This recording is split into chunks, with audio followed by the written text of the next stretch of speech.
Bonjour mes amis, que Dieu vous bénisse, que le Saint-Esprit vienne vous conduire jusqu'à la vie qu'il a promise dans sa sainte parole. Jésus a dit, faites attention s'il vous plaît à cette parole. Il a dit aux Juifs, les Juifs étaient les plus incrédules à cette époque. Jésus a dit aux Juifs qui connaissaient parfaitement la loi que Dieu avait donnée à Moïse, les commandements. Mais il ne suffisait pas de connaître la loi. S'ils ne la pratiquaient pas, à quoi bon, n'est-ce pas? Ainsi sont beaucoup de personnes qui, malheureusement, connaissent bien la parole de Dieu, si bien l'Ancien que le Nouveau Testament. Elles connaissent tous les rituels bibliques de l'Église. Elles savent, mais ce qui est difficile, c'est de mettre en pratique. Pourquoi? Parce que la chair pousse, attire, désire les choses que le monde offre. Donc, il y a un conflit intérieur de disgrâce. Excusez-moi, mais c'est ça. Parce que si dans sa tête, elle sait qu'elle doit faire ce qui est correct et juste, mais sa chair, son cœur attire toutes les choses que ce monde offre. Et là, beaucoup de personnes pensent, pour se conformer, elles disent, Dieu me comprend.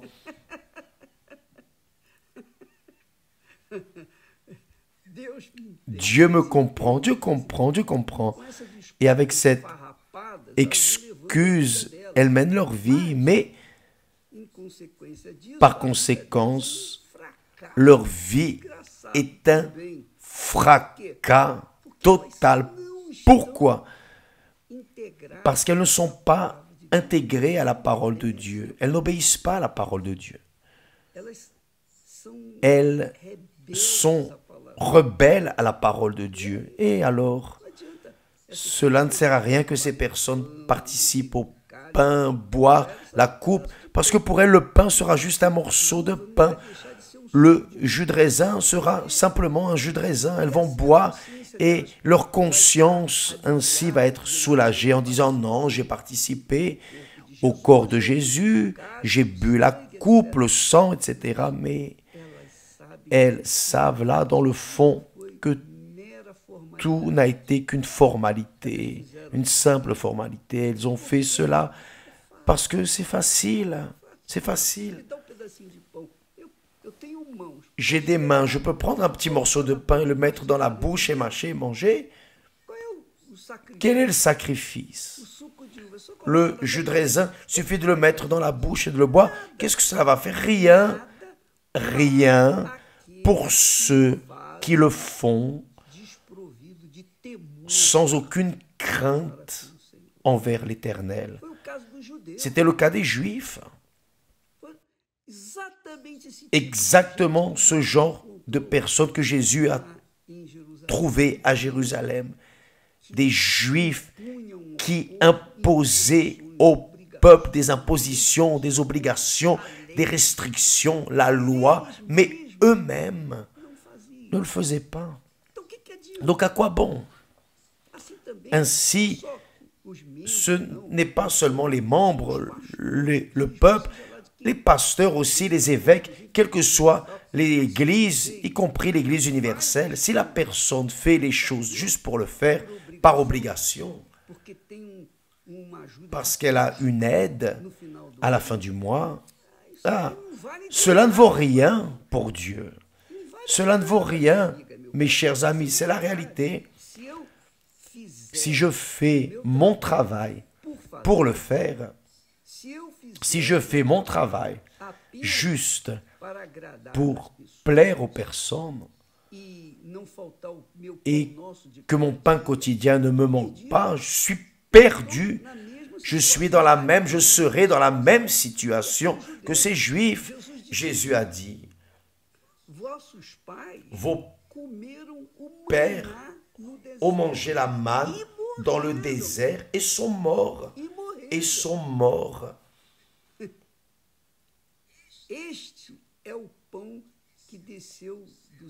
Voici le pain qui est descendu du ciel pour que celui qui en mange ne meure pas. Il parlait de son corps.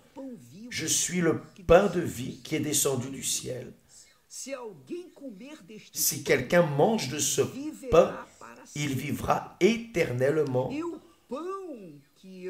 Et le pain que je donne, c'est ma chair que je donnerai pour la vie du monde. C'est-à-dire, il disait, je vais donner ma chair, mon corps. Et nous savons ce qui est arrivé au corps de notre Seigneur. Il a été frappé, ils ont craché sur son visage, ils l'ont frappé, ils l'ont frappé, il est resté tout ensanglanté et même blessé, couvert de douleur. Il a dû porter une lourde croix. Mes amis, son corps a gémi pour pouvoir accomplir la volonté de Dieu, de son Père, pour pouvoir faire la volonté de son Père. C'est-à-dire, il est mort, il s'est sacrifié, il s'est livré à cause d'une obéissance à la parole de Dieu. C'est-à-dire, tout ce que Jésus a fait, tout le parcours de sa vie a été sacrifice. Tolérer les Juifs, tolérer ces incrédules, ces croyants incrédules, ce qu'il y a de pire. Et alors, qu'est-il arrivé? Il a donné sa vie pour ces personnes, pour nous tous. Mais l'histoire se répète.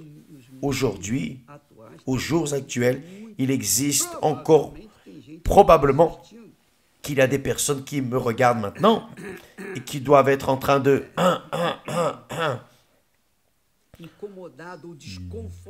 être en train d'être dérangées, inconfortables, parce qu'elles écoutent cette parole. Elles n'écoutent que parce qu'elles sont curieuses, parce que dans le cas contraire, elles débrancheraient ou elles sortiraient. Mais c'est la vérité.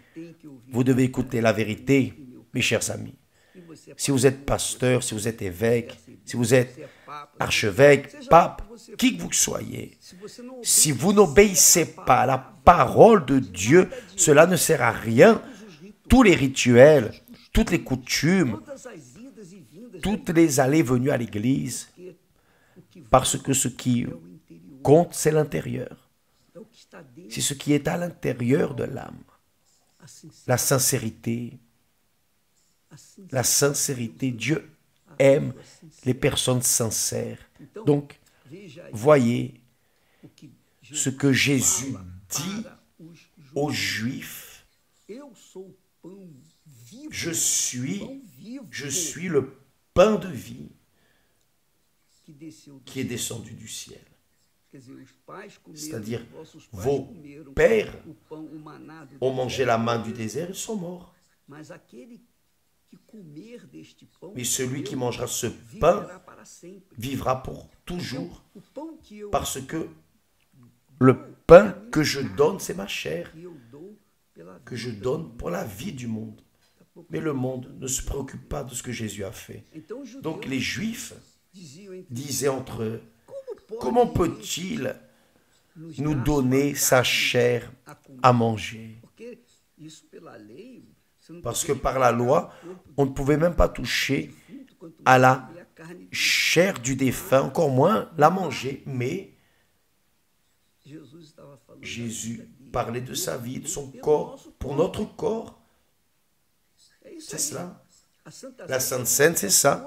C'est le corps contre le corps de Jésus contre votre corps, mon corps. La santé de Jésus pour notre santé, la santé physique. Mais cela englobe aussi la santé spirituelle. Mon âme contre l'âme de Jésus. L'âme de Jésus plutôt contre mon âme, qui est le sang. Donc, lorsqu'il parle du sang, c'est la même chose. Celui qui ne mange pas ma chair et ne boit pas mon sang, c'est-à-dire qui n'est pas d'accord avec moi, qui ne s'allie pas à moi, qui ne fait pas un pacte, une alliance, un mariage avec moi, dans ces termes, donnant, donnant, je te donne ma vie, tu me donnes ta vie, c'est-à-dire les deux vies deviennent une seule vie, une seule chair, un seul sang, un seul esprit.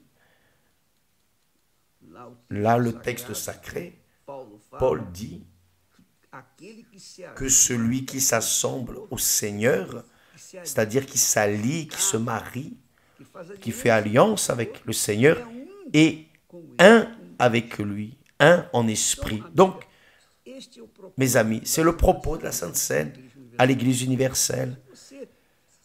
Si vous vous sentez découragé, mou, j'ai pas envie, alors restez à la maison, parce que vous n'êtes pas en train d'être appelé, non?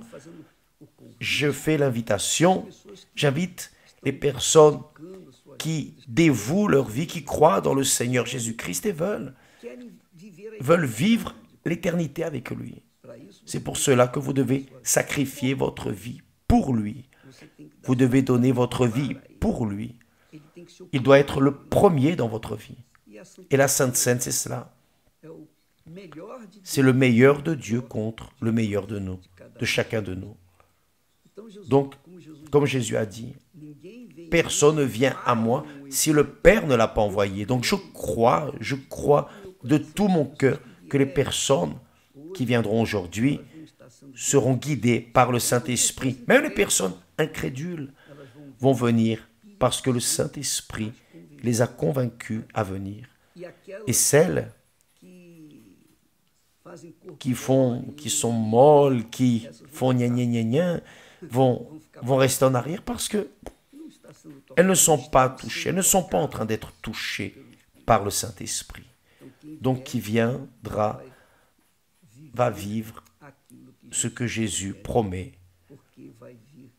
parce qu'elles vont venir dans cette foi, de manger le pain qui donne la vie, de boire la coupe qui signifie l'éternité. La vie contre la vie de Jésus contre notre vie, son corps pour votre corps, son âme pour votre âme. C'est la Sainte Seine. Sa volonté pour votre volonté. Que Dieu vous bénisse et à d'ici peu ou à plus tard, au nom du Seigneur Jésus. Amen.